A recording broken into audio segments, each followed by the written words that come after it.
I sit in a dimly lit chamber, surrounded by eerie symbols and chanting cult members. Fear grips my heart. I've been trapped here for too long. Welcome to my story, a journey beyond belief. Years ago, I was adrift, searching for meaning in a world that felt empty. One day, while browsing a bookstore, I struck up a conversation with a charismatic individual named Marcus. He seemed enlightened, offering deep insights into life's mysteries. Marcus invited me to a gathering of like-minded individuals, people seeking spiritual fulfillment and a sense of belonging.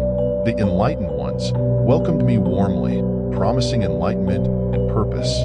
I felt like I had found a second family. We meditated together, discussed philosophy, and embraced seemingly innocent rituals. I attended a gathering of the enlightened ones.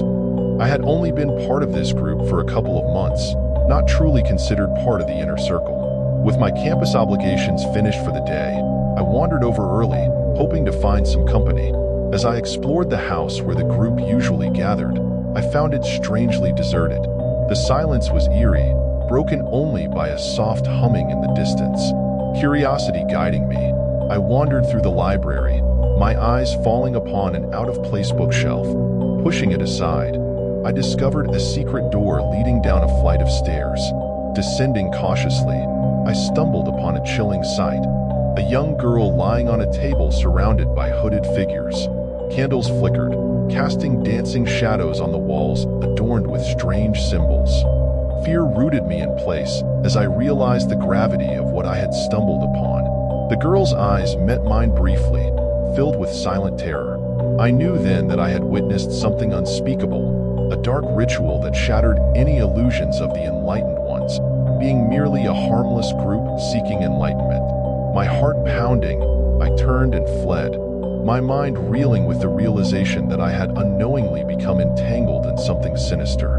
This was not a path of enlightenment, but a descent into darkness.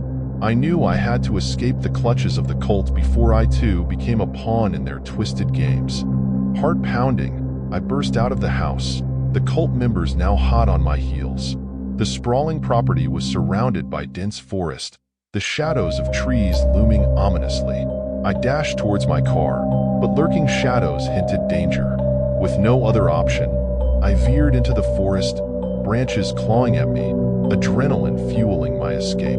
The cult members' voices echoed behind me, relentless in their pursuit. Lost and disoriented, I felt like I was running in circles.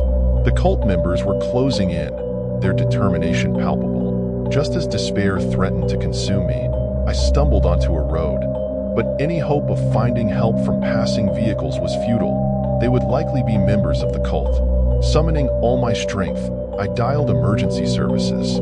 My chest burned with every labored breath, my phone struggling to find a signal. Finally, the call connected. As I kept running along the road's edge, the operator stayed on the line.